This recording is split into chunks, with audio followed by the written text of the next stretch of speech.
Hey, how's it going, guys? I'm Paradoxic, and welcome back to Supergirl. This time we're on Season 5, Episode 15, titled Reality Bytes.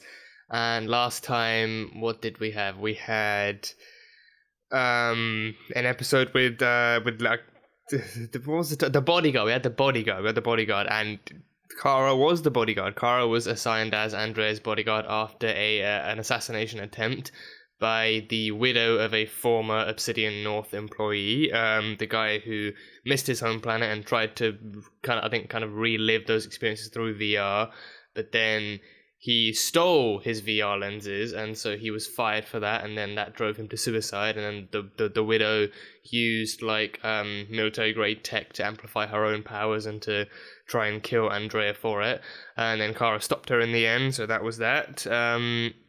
So, I mean, Lex assigned Kara as Andrea's bodyguard to try and improve the relationship between him and Gemma Cooper, more notably between Luthor and Obsidian and like Leviathan as well, like to try and get close to them. And she offered to take him to their headquarters and meet the other friends. So I'm wondering if that means we'll get a return of Ramakhan, and I think there are other members as well. We've seen the Granny of Doom before. But we know Ramakhan hasn't been seen since his final episode, since the Wrath of Ramakhan. But then I think straight after that we had Crisis, and then post-Crisis we saw that, stuff was rebooted with different stuff, and now we have, but I think even in that episode, even in the Wrath of Ramakhan, Gamemni even said, your time is over now. It's, now the elders have voted me into position and stuff, so it was her time to do things her way. Ramakhan was all about extinction level events and all that sort of stuff, but Gamemni was actually good with technology and could bring about some destruction with that. So I think we'll see maybe a return from him, but I don't know. We'll mainly seeing stuff with Gemma Cooper, but that's that. So then, once he gets to the headquarters, he can actually try and insert the Toyman's kill code thingy that he tracked down with Brainy. So that's that. And when we saw Lena working further on Nona Chere, and she actually commenced with human trials at the prison, the prison that they own as part of the Luthor Corps, I think, shares or assets or something. So they went there, and she did some human trials on some people, and she found the flaw, it prevented them from actually, wanting to hurt people. But then Steve, the little guy, he had so much pent-up rage and anger from years of abuse and bullying and stuff that, he wanted to fight back. He couldn't fight back, but he wanted to get rid of that pain. He wanted to vent that anger and stuff, so that was the main issue with him. So then she found out that was a different part of the brain and stuff, and she did something that I found fairly questionable. She kind of, just found a way to, I think, less pain erasure and more just hiding the pain, and more just kind of, masking it from him, because I think he was aware that the pain was gone. So it's like he was like, the pain is gone, but it's like, it kind of hid it away from him and made it less of a problem for him to have to deal with. But the pain, I believe, was like still there because he couldn't erase it because it'd been such a deep-rooted trauma for him. But just made him not have to acknowledge it and to be able to move past it, but not really in a way that actually allows him to process it. But yeah, she did that, so I think that kind of, I don't know if she's going to hold any more human trials or if this is the one that proves that it works, and then she's going to start, batch producing this crap or whatnot, but I don't know. She did that, and I found it fairly questionable, so we'll see exactly where she goes from there.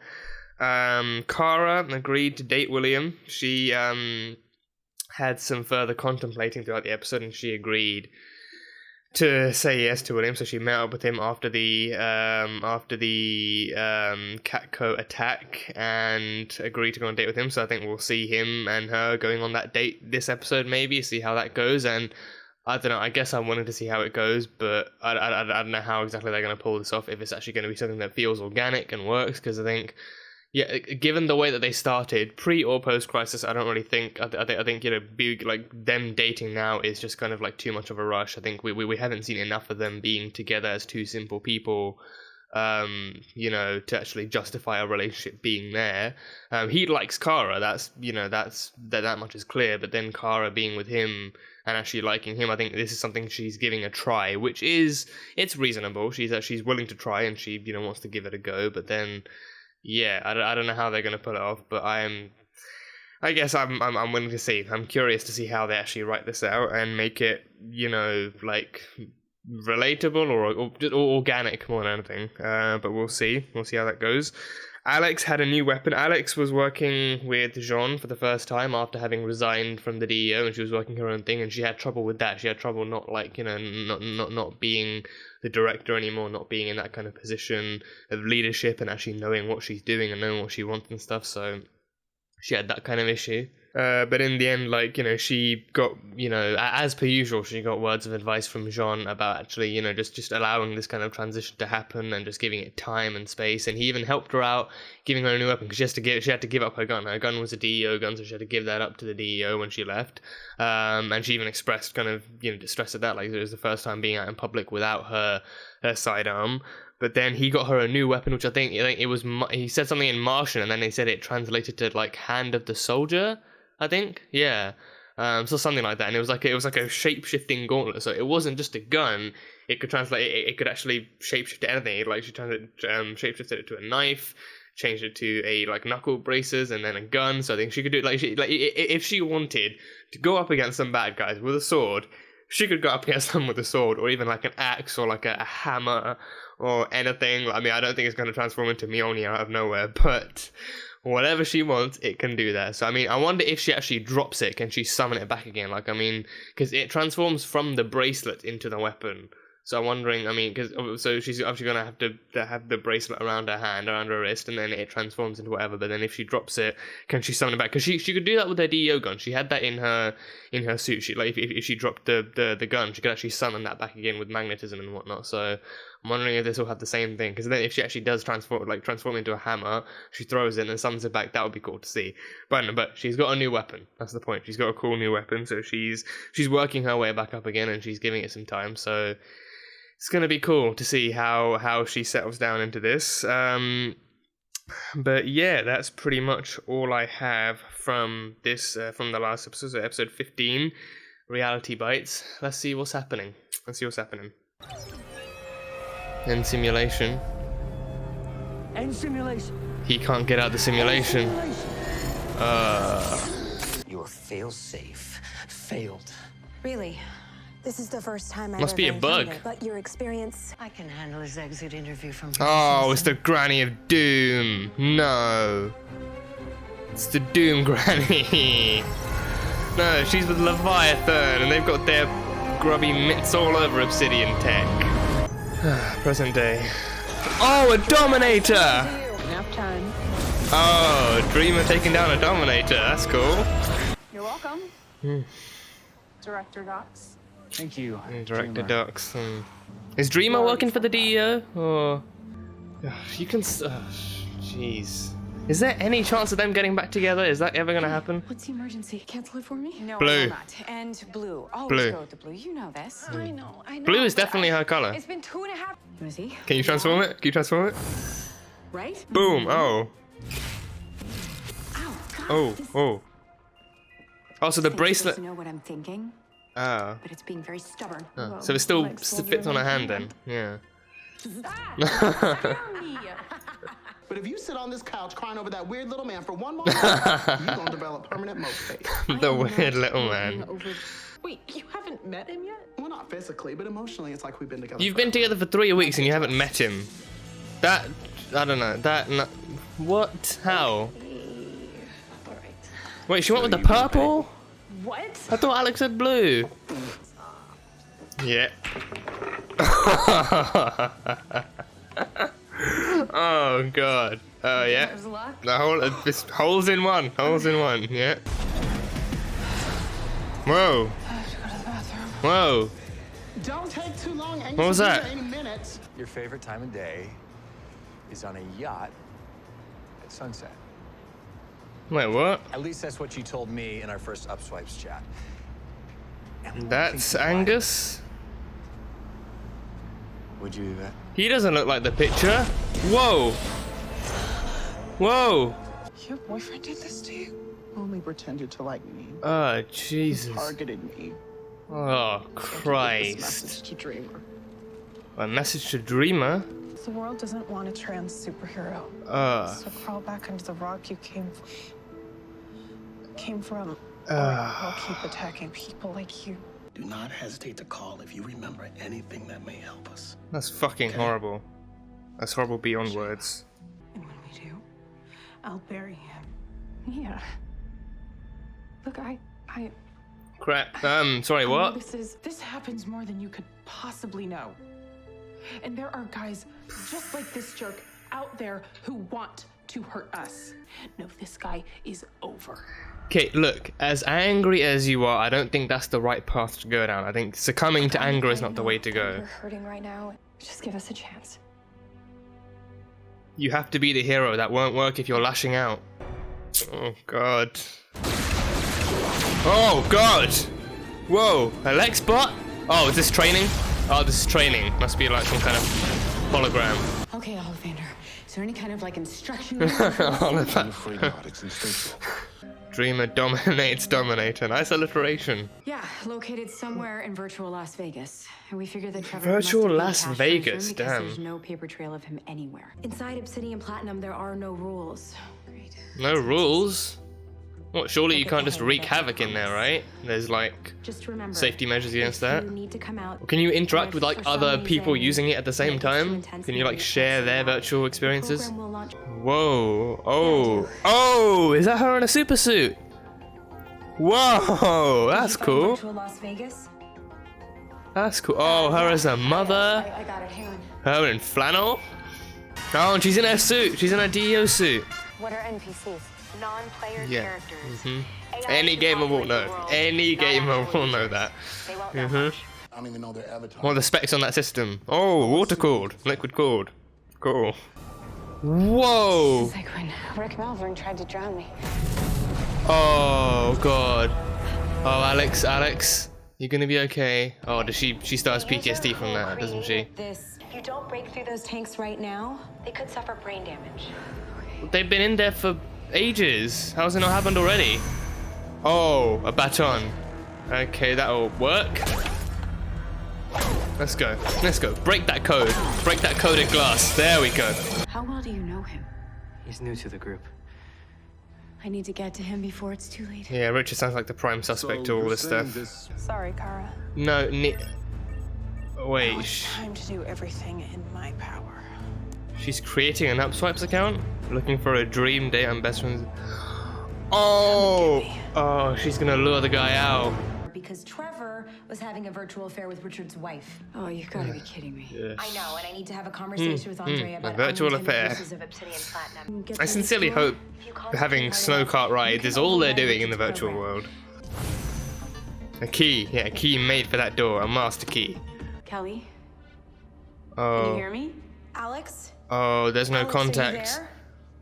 Oh, the This room. shouldn't be possible, but it looks like Richard customized the room to block remote monitoring. Oh, the room is a jammer. The room is one big jammer. Many of these attacks go misreported because victims are misgendered in police reports. I'm so angry. I get it. This is so frustrating. It's nice that they're working on it together. Want to help. It's happening again. Wait, is that the guy from High School Musical?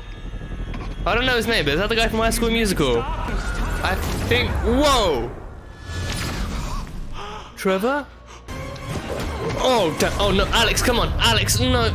Oh, oh, jeez. This is my house. Yeah, well, she's gonna blow your house to pieces. Yeah. There we go. Taste the son of a bitch. Ah, Jean's there too. Oh, boom. There we go. You stand up by hiding behind a fake name online and by attacking innocent people. Oh shit, Nia, be careful. Nia, be careful. Whoa! Oh! Oh, she was ready. Oh, she was ready. Oh, damn. Okay, Nia,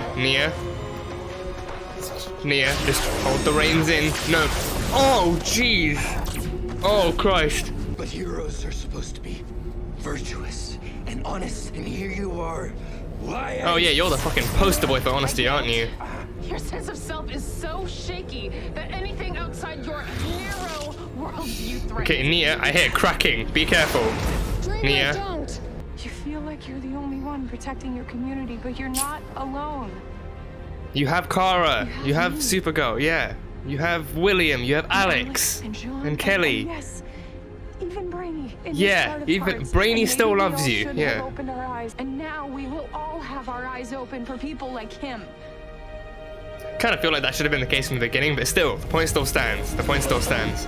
And if you ever make a move against anyone in my community again, I will give you a nightmare you will never wake up from. Oh, jeez. Yeah, I'm pretty sure she got that message across. I'm pretty sure she got that message across. I'm so sorry.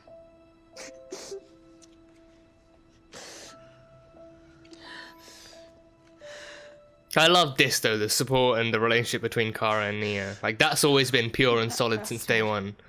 I know sometimes being the good guy sucks.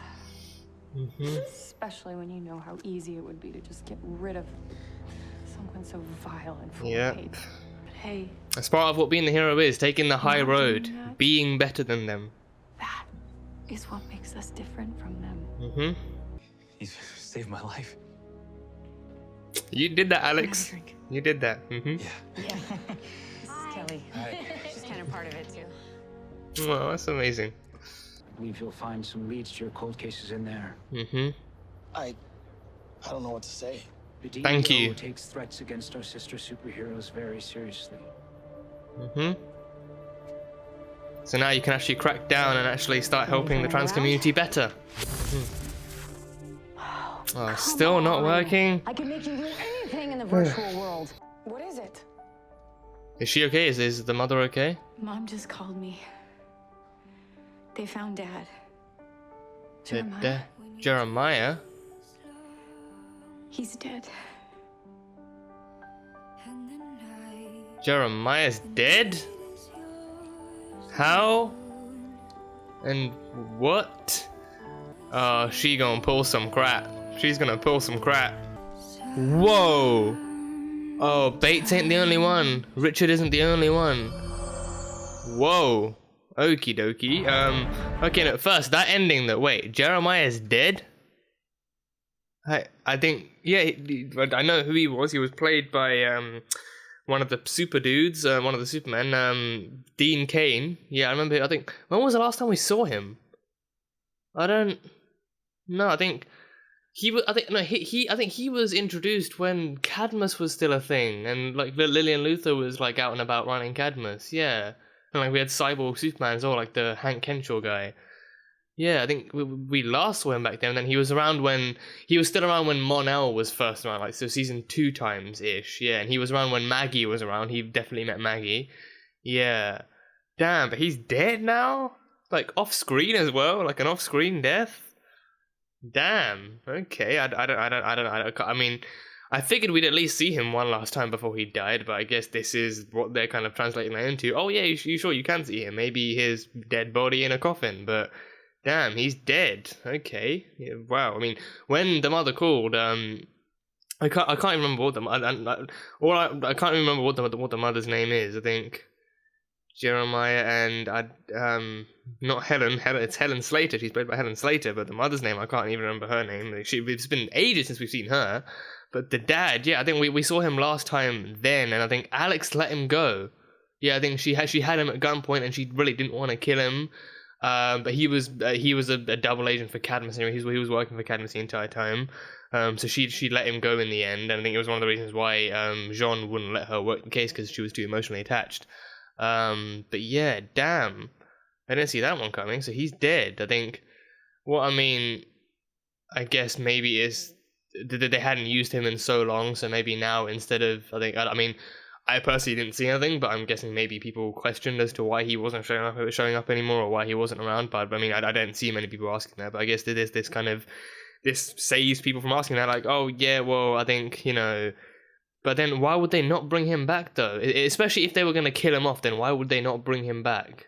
Like, because again, like off-screen deaths. I mean, I'm guessing in this case, it could be too. I mean, off-screen deaths again. Like, you know, the rule with off-screen deaths is, you know, if they die off-screen, unless you see a body, then, you know, chances are they're not actually dead. So I mean, this could be some kind of a plot twist. Like, he shows up later after. I don't know why they'd pull that. I don't know. Maybe he really is dead, but they just can't be asked to have him around anymore, and they're just like, this is the easier way of actually having him off screen without people questioning. I don't know, maybe, but I guess we'll see. But yeah, Jeremiah Still, we haven't seen him in so long. That was like that's my main concern. Like, we haven't seen him in so damn long. No, like barely even a mention, and all of a sudden, Alex gets a phone call from her mother saying that her dad's been found and that he's dead. So I'm guessing like next episode or the episode after that might be like a funeral or something in Midvale, or I don't know, maybe.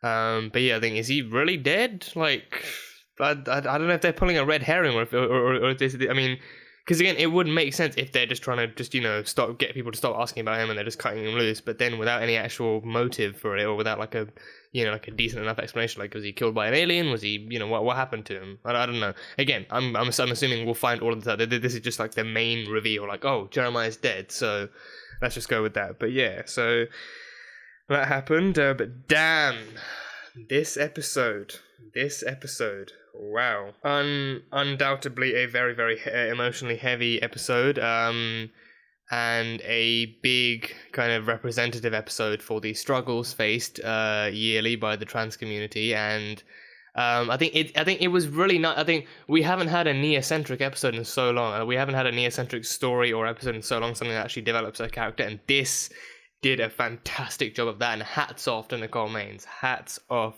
to Nicole Maines for actually, being able to pull this episode off as well. And I think it's one of the even bigger reasons why, like, I think, having trans people in trans roles matters all the more, because they can effectively pull off these kinds of storylines, actually showing the struggles their community faces. Having a trans person actually portraying that storyline is what makes it count, and it's actually what pushes it forward and actually makes it all the more authentic as a story. So that was really cool. And I think, yeah, just having this story, because I think we had, when she was introduced, we had her coming out scene to James. That was kind of, that was very, very easy on the eyes, and it was very, very kind of simplistic, and it was just like a simple coming out scene. And I think that was when she was first introduced, that like season 4, that was when we had that stuff going on with the anti-alien stuff going on as well, the immigration stuff with like with aliens in National City.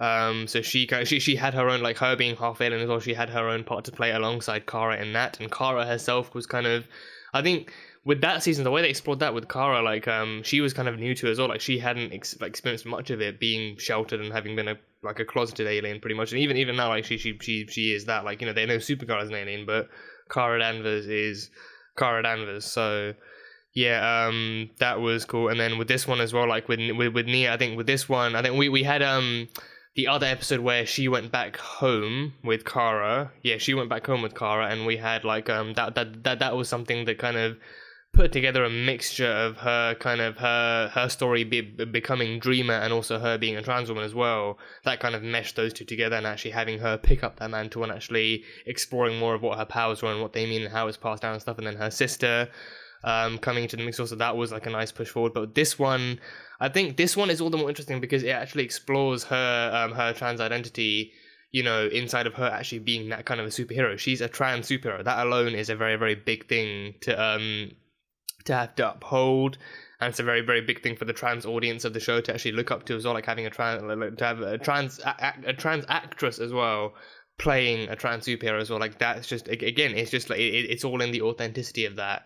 So having her doing this as well, I think, and I think it very much, I think it would make sense that they'd actually consult Nicole herself on how she'd want to do this episode, how like she thinks like certain aspects should go, what kind of feels more relatable, or what kind of feels more accurate in terms of what stuff like this, like the hate crimes, and some of them going like when William said, like, some of these are misreported or some of the victims are misgendered, so it doesn't actually, it's like the numbers aren't likely to be fully accurate either. And that scene as well, like Cara and William working on the article together and them actually putting that out there, that was really, really cool to see. But yeah, I think this one had my anxiety just way up top, just seeing Yvette just sat against the wall, just cuts and bruises and stuff, just seeing her like that, and like the guy having, I think when that guy went out into the alleyway, I had like, he was in the bar at first, and then he started talking to Yvette, and then she said that she was going to go meet Angus outside, and then he met up with her in the alleyway, and then after that I was like, okay, so I don't want to call ahead too far, but I'm getting kind of, strange vibes about this. Like, they're in an alleyway, there are no other witnesses. I think there weren't any kind of cameras in the alleyway. I think otherwise the police likely would have actually caught any CCTV footage showing the attacker. But then after that, and then the more he started to reveal about him having read her dating profile as well, and then him attacking her, that after that, like, just my anxiety just started skyrocketing, and then Nia finds her, and then Nia, she had dreams. She actually had visions of, like, you know, like her. I think there were hands covered in blood. I couldn't see properly, but I think, like, there was, like, gloves or some kind of, like, you know, like, fabric over them, and then the hands were covered in blood, and it was, like, all filtered and stuff, so I couldn't tell properly, but she had those dream flashes, and then she went outside to check on Yvette, and then she was carrying away. So she had dreams, and then even after that, she had other dreams of, like, the guy as well, like, being, like, you know, just hidden in the darkness, and then her fighting him. She had those kind of dreams. So I think besides from it being like a trans-centric storyline, I think more than that, it actually focused on Nia's kind of struggles being a trans superhero. Like, she sees herself very rightly as, like, you know, someone for her community to look up to, and she sees herself as the protector of her community. And she wants to protect them as efficiently as possible. But I think with this one, I think it showed that struggle of, you know, when you come up against someone who attacks your community like that, you're going to justifiably be very angry. And I think it was, like, interesting seeing them actually showing her succumbing to that anger, and she, like, her just saying, like, you know, like, they haven't exactly been a priority for the police lately, and stuff like this happens all the time. Trans people are murdered in high amounts every year, and just taking that all into effect, and then seeing this guy coming out and attacking someone so close to her as well, it just, you know, like I said, like she said, it triggered her. It just took everything just way out, and, you know, her mind was just, you know, filled with darkness, and she wanted to, you know, beat the crap out of him. She wanted to kill him. She even said, you know, she wanted to kill him, and she still did. But Kara showed up in the nick of time and stopped her from doing so, and I think that was the right way to go. I think killing him was not at all the right way to go. I think killing him would not have sent the right message at all. And I think even there, I think you know, it's kind of like a, you know, taking him out with kindness kind of thing, and even showing. I think there were no witnesses for this, because this was something more private. But then there were witnesses for her taking out the Dominator. She went trending for the Dominator thing. The Dreamer dominates the Dominator thing. That was really cool. So, you know, then that is the right kind of thing that, you know, the people of National City kind of look up to. Like, you know, whether they're trans or cis, like, you know, wherever they are, they can look up to a hero actually protecting them from otherworldly threats and, you know, saving them from day to day. But with this one, I think, you know, it shows a hero like Nia in her darkest moment, like Dreamer even in her darkest moment, and actually, you know, showing that, you know, she's just as like, you know, she's just as vulnerable to her darkness and to her inner demons as anyone else is. She sees someone attacking her for who she is and attacking people like her for who they are, and she immediately jumps into fight mode. Like, not even like fight or flight mode. Like, she did, and like the way she planned on that from the outset. Like, you know, from the very first second Kara spoke to her, she said, you know, like, people like this guy can't be redeemed. Like, there's no magical hero speech or, you know, anything like that can actually save the day. This is there are guys like this out there who do this no matter what you tell them. You can tell them to stop doing this, and they'll still keep doing it. So in her eyes, taking him out for the count was the only way to do it. But I'm glad they didn't go that route and showed Nia actually, you know, like, you know, surpassing those fears and combating them in the right way, and then giving him that right message of, like, you know, you ever attack my community again, and I'll give you, like, that line alone, like, you ever attack my community again, and I'll give you a nightmare you won't ever wake up from. Like, that had me wondering if she has, like, some kind of dark alter ego version of herself, like called Nightmare. Like, you know, the good version is called Dreamer, and then the darker one is called Nightmare. I don't know, maybe. Because I think even in the comics, I think the comics has Nura now. I think the comics don't particularly or specifically have Neonor, but Nura is the descendant of Nia. So yeah, but seeing her like that, so kind of like angry and stuff, it was it was just a great way to actually push that forward and show that, you know, she's just as vulnerable to those kind of fears as any other hero will be. And even I think with I think they kind of showcased it differently, I feel, than with Kara. I think with Kara, I don't remember her ever getting particularly angry with the anti-alien stuff, but I think with her, I think Kara undoubtedly has a lot more experience under her belt. She has a lot more experience of actually fighting hatred with compassion and kindness, and actually believing that, you know, like you know, love trumps all, and all that kind of stuff. So she kind of she's been angry. I think she's been angry on the inside, but she's always kind of, you know, like transformed that anger into compassion, actually wanting to show that, you know, aliens are innocent people. Like, there are good and bad, but you know aliens can be just as good, and she fights for the good of all people, regardless of their race or gender or species or whatever. So because that she has that much more experience, I think she was the right person definitely to come in at the nick of time and actually talk to Nia about, you know, don't do this. This is not the path you want to go down. You have to, you know, you have to show them that you're better than them, and that they're not the monster or whatever that they think you are. So that was cool, and I think especially that kind of supportive relationship between Kara and Nia has always been solid and so loving since day one, and with this one as well, like, you know, her saying that, you know, she should have known more from the beginning. And I think I mean, I always wondered if she actually, I mean, well, that scene in particular made me wonder if she ever actually did, like, do any research on the trans community when she found out that Nia was trans, like, you know, her way of actually supporting, because I think it's not the first time someone's came out, like, Alex came out to her as gay. So I wonder, so, like, I mean, I imagine that, you know, Kara would have actually looked up, like, the LGBT community in general to try and see how she could be supportive and how she could actually be more, like, just supportive to someone coming out to her and actually someone living their truth like that. So I imagine that she'd be somewhat familiar with the different letters of the acronym, and then Nia coming out as trans to her as well. I imagine that, you know, she'd have done research on that. I think, I mean, yeah, I mean, I imagine she would have done some research on it, but I guess, you know, like, I guess having a friend who is LGBT in your life, it is just like, I mean, yeah, I guess it's somewhat of an even more accurate kind of way to learn more about the community. Like, not like they're like a living version of Google or whatever, but actually having more real life and having more like real time experiences of what it's like to live like that. In spite of all the struggles you face, I think I figured that would have been like, you know, I figured she would have asked questions to Alex when she came out, or even to Nia when she came out. Like, but either way, she's a supportive ally. That's something she's gone above and beyond to show. And even in this one as well, like that scene on the balcony, like taking her in and actually showing her, and even like in the middle of the alleyway fight against that guy when she had her telephone, well, I think it's a telephone cord, I think it looked like one, wrangled around his neck and stuff, and she was like, you know, like trying to stop her from killing him, and you know, she was like, you know, you thought you were alone all this time, and that's why she thought she was alone, and that she thought she had to fight people like that alone. But then Kara reassured her she's not. She has Kara, she has Alex, Kelly, Jean, even Brain, even in the midst of Brainy being subservient and shit to Lex, she still has Brainy. She still has Brainy. He still loves her, and he was even like, you know, on the iPad looking up the Dreamer Dominates trending tag, and then even when Kara informed him of Nia's roommate being attacked, and like, you know, like the guy, I think the guy had actually done this before too, I think, maybe, because I think Yvette was the only one we saw. I think Yvette being the first one we see of him makes more sense, because, you know, he'd be attacking someone closer to her community, but I think even if it wasn't just him, there are other guys, you know, like they made a point of saying that there are other jerks just like him out there who do this to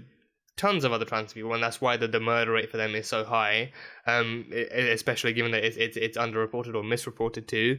So, you know, even like Brainy was looking up keywords and tags related to the trans community and to Dreamer and stuff, and, you know, he was still kind of, you know, he wanted to protect her as much as possible, and like they didn't really talk after the whole Dominator fight thing, after they contained the Dominator, but he still wanted to protect her as much, and even at the end, like handing over all the information on the hate groups dedicated to the trans community and stuff over to the detective, and being like, you know, we at the DEO take threats against sister superheroes very seriously. So, you know, do good with this information. Now, that police detective better, you know, start researching this crap, and actually, you know, I think because he gave them pretty extensive amounts of information, like, you know, like names, like identities of the different people involved in those hate groups and the messages and all that kind of stuff. So all the information they could need to actually accurately start cracking down on hate crime as well. So hopefully we'll see some changes being made. But yeah, I think as a story, this just worked really, really well, and I think it's a great way to push forward Nia's kind of story in this as well. And I think, again, because we don't get very many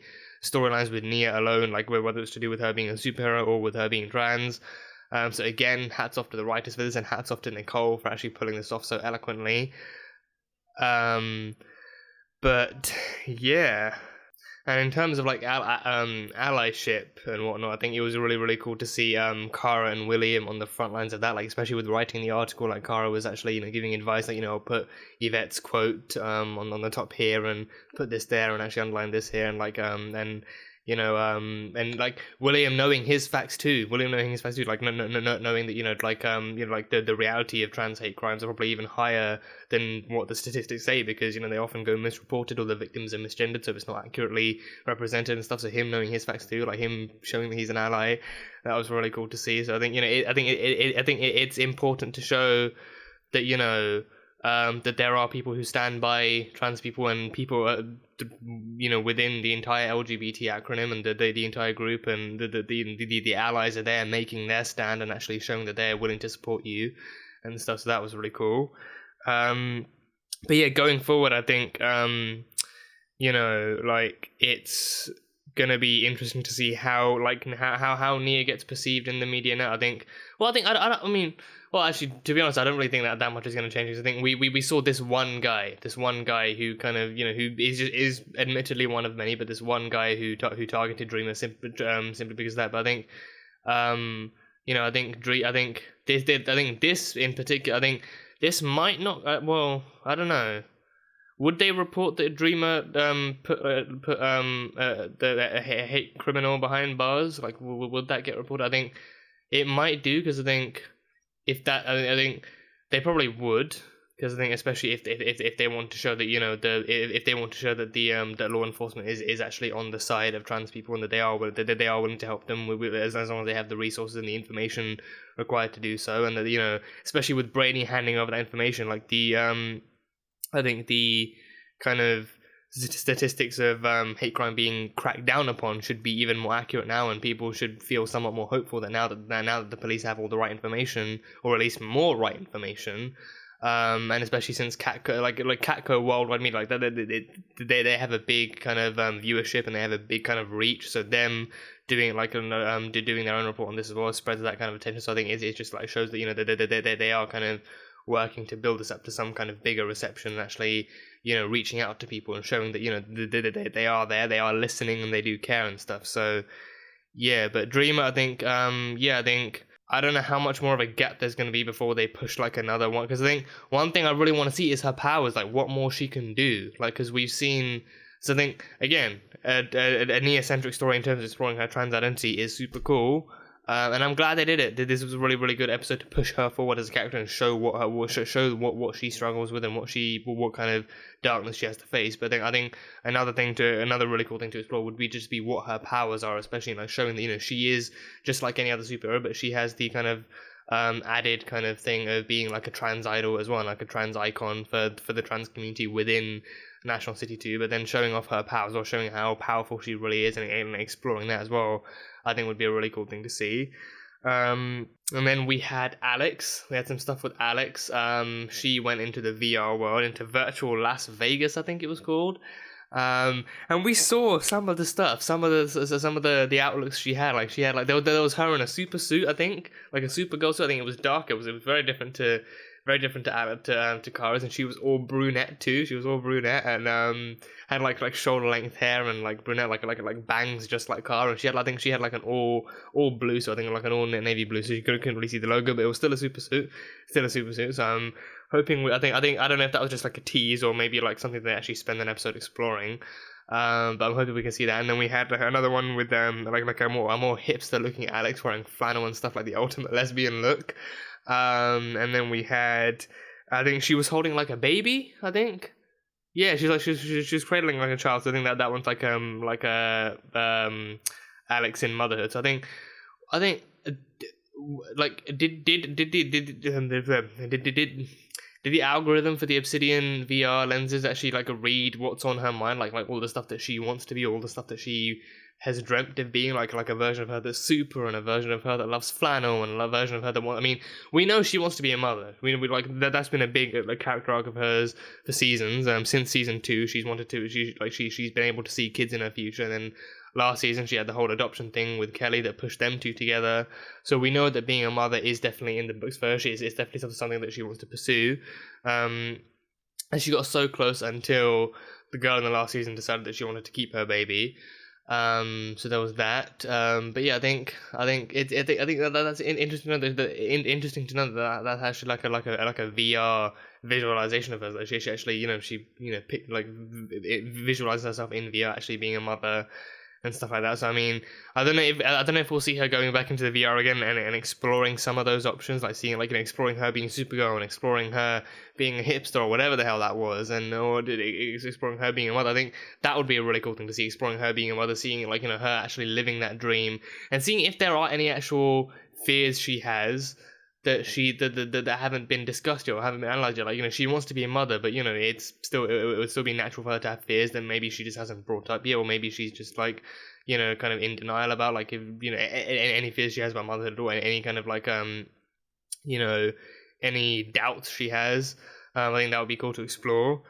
But yeah, that was the virtual stuff. And I think she's having some trouble. She's having some trouble with her weapon. I think in the VR world it was working fine for her. And she could even summon her gun back. She actually could summon her gun back. So I think, but I mean, and the bracelet actually doesn't transform into the weapon. It actually just creates it. It manifests the weapon. It materializes it. So she still has the bracelet on her hand when she envisions it, but it kind of gives her the weapon and then transforms it back again. So yeah, that was cool. But in the VR world it was working fine. But it's in the real world where I think Jean said it was the hand of the soldier is typically coded to Martian DNA, so it's taking a while longer to actually code to Alex's human DNA and actually pairing it with that. So that's why it's actually taking some time to bond with her. So I think it makes sense that it wouldn't be that easy, and especially if it's Martian technology, it wouldn't really be designed with humans in mind. It wouldn't block her completely. It still somewhat works.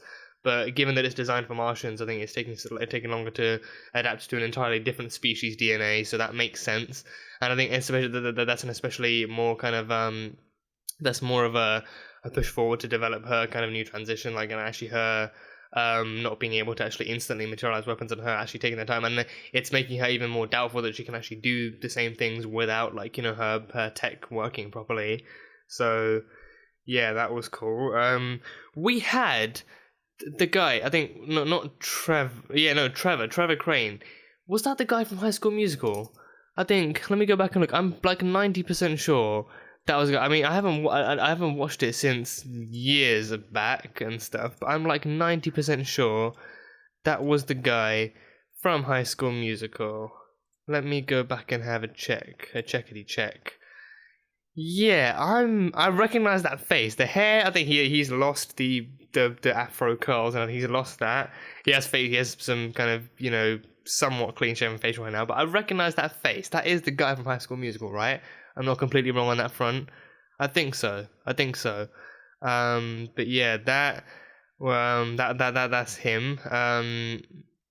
We had the Granny of Doom back as well, the Granny of Doom from Leviathan, so she's got some tricks up her sleeve. The ending, so they took they took Richard's body and they kind of wheeled it into a kind of like a storage house or a warehouse or something. And then we saw, as the camera zoomed out, we saw that they had tons of other bodies. That there are other people just like Richard who have, who's his eyes were bloodshot from the VR and he was barely stable. I think in the end, did he die? Or because I think the other bodies definitely looked like they were either being kept for storage, or they were definitely just dead bodies or something. Maybe maybe they're being reanimated for something, like an army of obsidian-controlled zombies or some shit.